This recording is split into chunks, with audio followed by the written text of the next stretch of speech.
management of the land is a concept known as land sharing, which essentially means where humans and local communities share land with wildlife.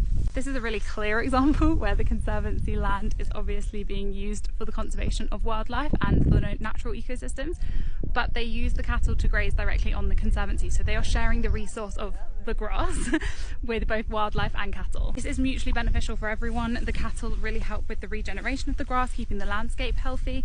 They also, because they are domesticated, they are sprayed for tick-borne diseases, which helps eliminate the spread of those in the environment, which is really important for wild animals like buffalo.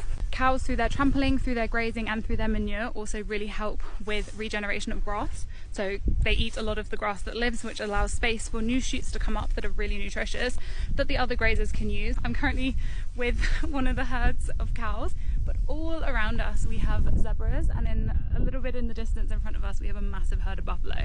So these are other grazers that are utilising this land.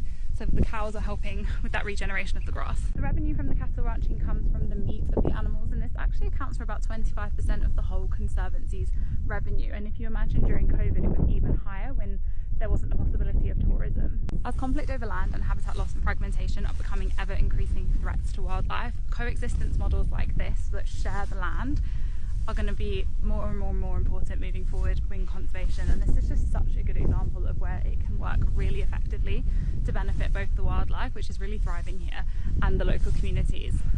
The cattle rearing branch of the Conservancy's work also employs, I think, around 200 to 250 people from the local communities.